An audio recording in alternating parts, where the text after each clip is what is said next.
Hoje, muitas pessoas acabam tendo uma dieta composta por ultraprocessados e alimentos, como até o professor comentou no outro episódio, que nem se enquadram, acho que como alimentos, são produtos alimentícios. Você pode até falar dessa diferença.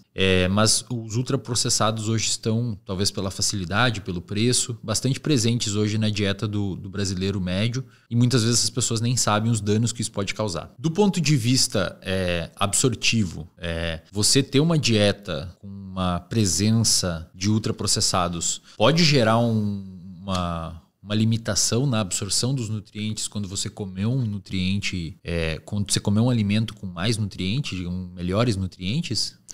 Vamos lá. A gente precisa entender a parte fisiológica e metabólica no sentido mecanicista das coisas. Então, muitas vezes a gente vai estudar, a gente vai pegar os artigos, os próprios livros, né, que são bem completos com relação a isso, e a gente vai ver todo um modelinho bonito, desenhado e tudo mais. Isso é um mecanismo de ação. E muitas vezes a gente não vai encontrar desfechos clínicos de acordo com aquele mecanismo de ação que a gente está esperando. Então, como bem foi explicado pelo Rafael, você faz o consumo dos alimentos, você tem todo o processo de absorção, né, distribuição, digestão dos alimentos ali. Mas isso muitas vezes a gente precisa considerar um sujeito eutrófico, saudável, com todas as funções ocorrendo ok, normalmente. Diante das mudanças alimentares e dos reflexos que isso traz ao organismo da pessoa, a gente pode ter sim dificuldade na absorção de certos nutrientes, de digestão, né, como é o caso da lactose, que bastante gente fala, tanto no processo de digestão quanto de absorção. A gente chama isso de biodisponibilidade e bioacessibilidade dos nutrientes. A biodisponibilidade dos nutrientes é o quanto de nutriente realmente está acessível àquilo. Por exemplo, se você pega uma soja in natura, né, você vai ter lá uma quantidade de carboidrato, de proteína e de gordura. É um alimento bem completo se você considerar ela crua ali. O in natura, só para a galera saber, é o cru. É o cru, tá ali, natura, tá? Se você come isso daí, você não vai ter enzimas suficiente para fazer a digestão, a quebra da proteína, a quebra daquele alimento e absorver aqueles nutrientes, simplesmente porque ele está in natura, ele não foi cozido, não tem uma biodisponibilidade muito boa. Então o processo de cozimento, o processo de manipulação dos alimentos faz com que a gente tenha uma biodisponibilidade maior dos nutrientes.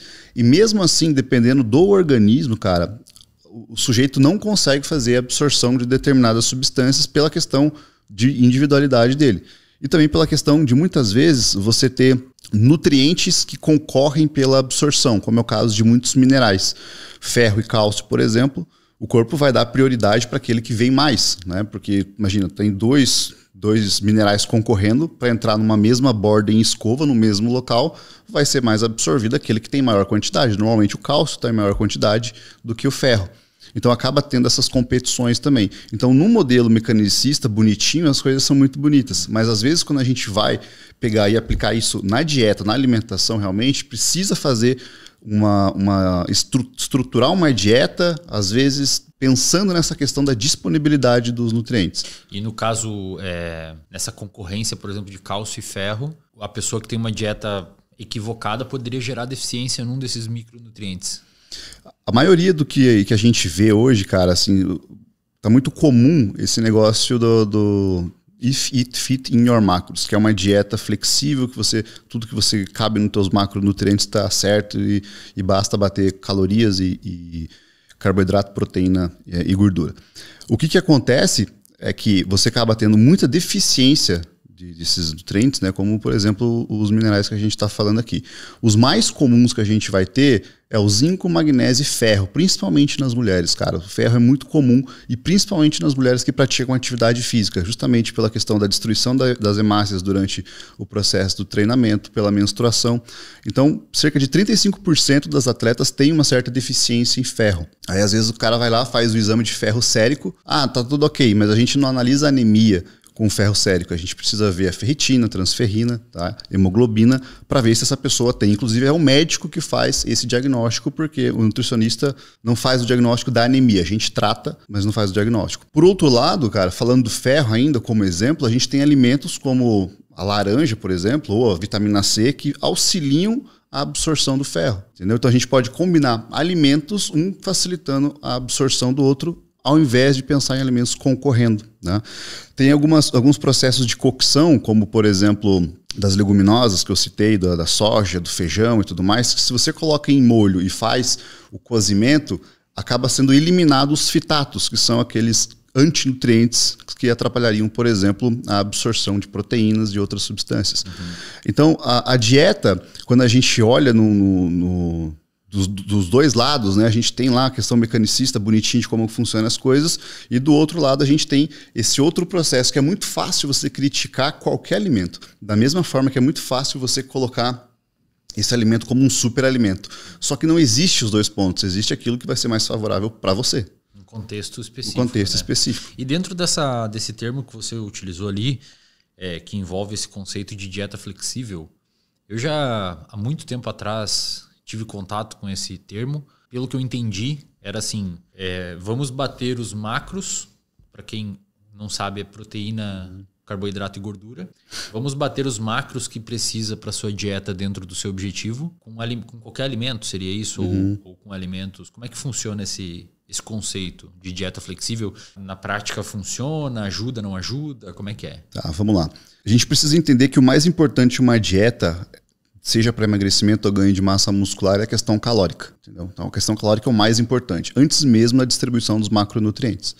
Então, definir quantas calorias você precisa para emagrecer, por exemplo. Você precisa de 2.000 calorias para manter o seu peso, a gente pode baixar ali para 1.500 calorias, fazendo um déficit padrão de 500 calorias ali, para ver como o seu corpo vai reagir. Esperando esse emagrecimento. O que acontece é que a qualidade desse emagrecimento é muito ditada pela qualidade dos macronutrientes, pela divisão dos macronutrientes que estão ali. Então, questão de quanto de proteína que tem e o quanto de carboidrato que tem, mas também a questão do nutrient time, os horários que você está colocando e a qualidade do próprio alimento. Como você citou lá no início, que eu acabei não respondendo, dos ultraprocessados, por exemplo. Os ultraprocessados, ou os alimentos com um alto grau de palatabilidade, aqueles alimentos muito saborosos, aí o que você vai encontrar nesses alimentos? Açúcar, sódio, emulsificante, gorduras, né? Tudo aquilo que vai trazer realce de sabor vai estar ali. O problema é que esse tipo de alimento, ele acaba prejudicando a sua microbiota intestinal. Eu estou batendo os macros comendo salame, pudim e salame.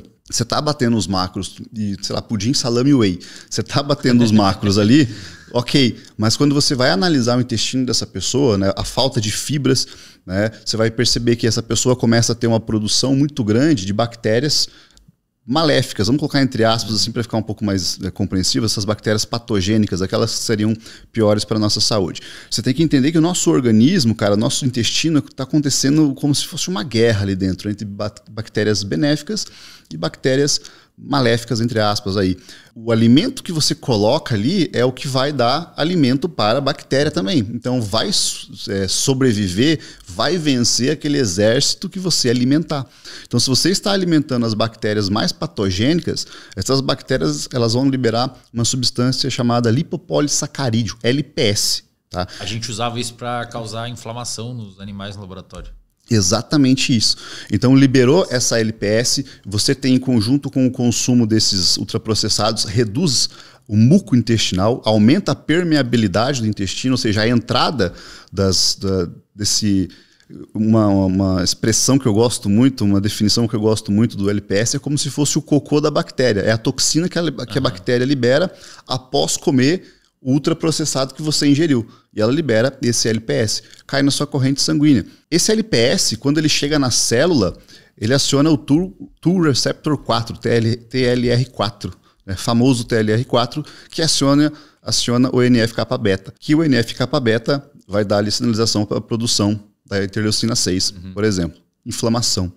Então, quando a gente fala que a pessoa tem um corpo inflamado, que está na moda hoje, né? Tudo é inflamação e tudo mais, parte-se também do princípio da microbiota intestinal. Justamente por aquilo que ela está comendo, está prejudicando todo o processo. Se aumenta a inflamação, isso tem que pensar o seguinte, caiu na corrente sanguínea, está indo para as células.